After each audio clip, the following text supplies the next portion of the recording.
ஹரஹர பார்வதி பதையே ஹரஹர மகாதேவா. மாணிக்கவாசகர் மலரடிகள் போற்றி போற்றி. முதல்ல நம்ம வீடியோவில் மாணிக்கவாசகர்னால் யார் அப்படிங்கிற மாதிரி ஒரு வீடியோ நம்ம ஏற்கனவே பதிவில் நம்ம போன வாட்டி போட்டிருந்தேன். இப்போ இரண்டாவது முறையாக போடுற பதிவு. ஏன்னா வர 20ஆம் தேதி மாணிக்கவாசகர் குரு பூஜை வருது. அதுக்காக தான் மாணிக்கவாசகரோட ஸ்பெஷலாக நான் அந்த பூஜை வீடியோக்கள்லாம் போட்டுட்ருக்கிறேன். உலக மக்கள் வீடு பேறு அடையும் பெரும் துறையாக விளங்கும் தலம் ஆதலால் அது திருப்பெருந்துறை என பெயர் பெற்றது. அரிமர்த்தன பாண்டியன் முதலமைச்சராக இருந்தவர். குதிரை வாங்க சென்றவர் இறைவன் அருளாலே கட்டிய கோவில் ஆவுடையார் கோவில் எனும் திருப்பெருந்துறை கோவில். மாணிக்கவாசகர் மன்னன்ட்ட அமைச்சராக வேலை பார்க்கும்போது குதிரை வாங்க போகும்போது இறைவனால் ஆட்கொள்ளப்பட்டு அவர் மேலே இருந்ததுனால அந்த ஆலயங்களை அவர் கட்டுவித்தார். மாணிக்கவாசகர் கோவிலில் நம்ம கோவிலோட சிறப்புகள் தான் இந்த வீடியோவில் பார்க்க போகிறோம்.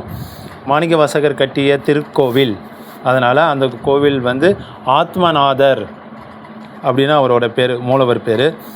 கோயில் முகப்பில் குதிரை, உடும்பு, குரங்கு 3 சிலை இருக்கும்.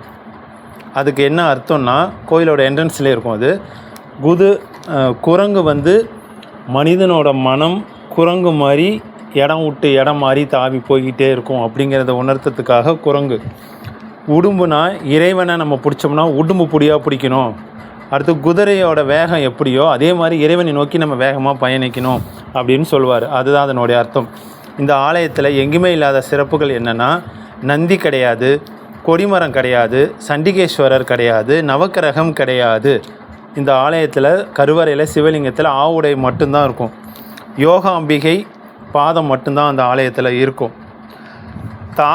தாவம்பரி எனும் கல்லினால் குதிரை செய்யப்பட்டிருக்கும்.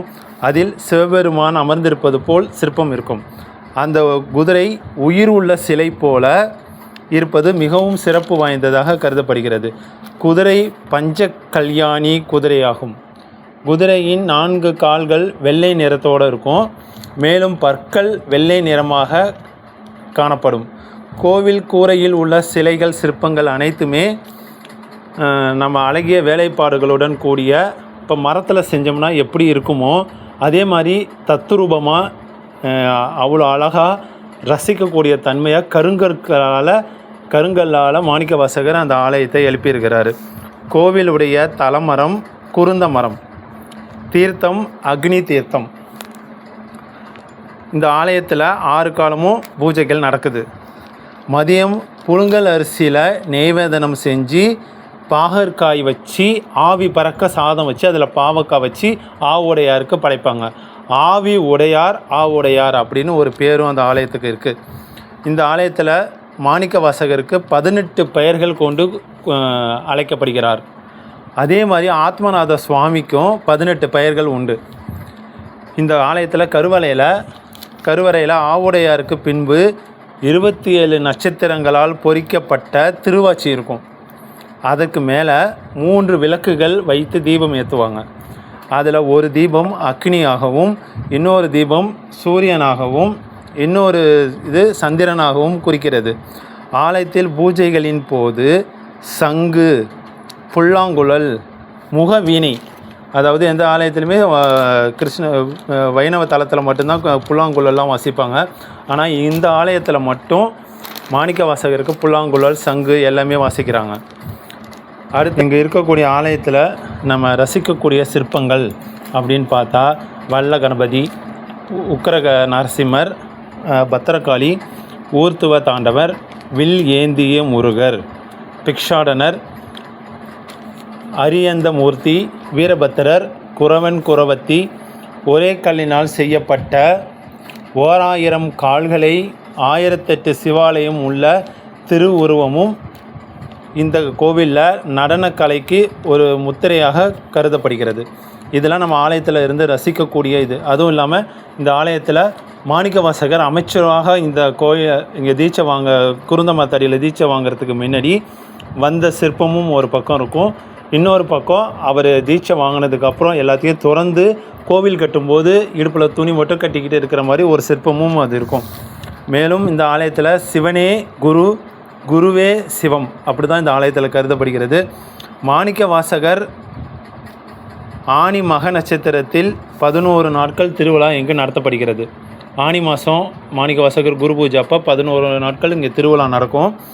ஆனால் எல்லா ஆலயத்திலுமே இல்லாத சிறப்பு இங்கே என்னென்னா, மூலவரோட உற்சவர் ஐம்பொன் சாலையால் செய்யப்பட்ட சிற்பம் தேர் மேலே ஏறி சுவாமி வெளியில் எங்கேயுமே போவார். ஆனால் இந்த ஆலயத்தை பொறுத்த வரைக்கும் மாணிக்கவாசகர் தான் முதன்மை. அதனால் இந்த ஆலயத்தில் மாணிக்கவாசகருக்கு தான் சிறப்பு பூஜைகள் எல்லாமே நடக்கும். இந்த ஆலயத்தில் பிரதோஷமும் கிடையாது. அதனால் இங்கே குரு தான் சிவம்.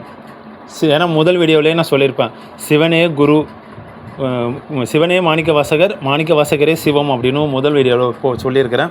அதனால் இங்கே 11 நாள் திருவிழாவும் நடக்கும்.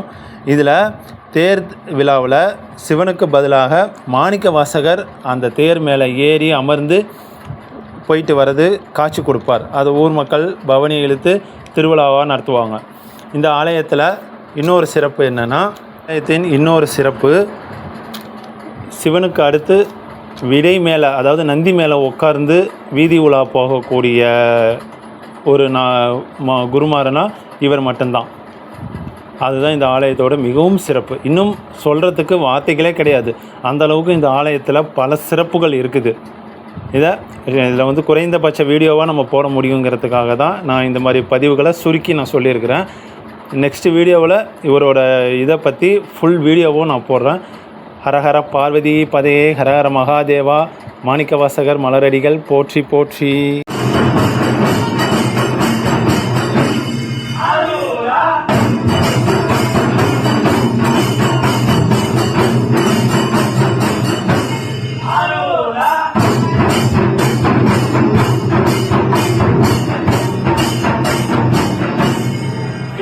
Viva!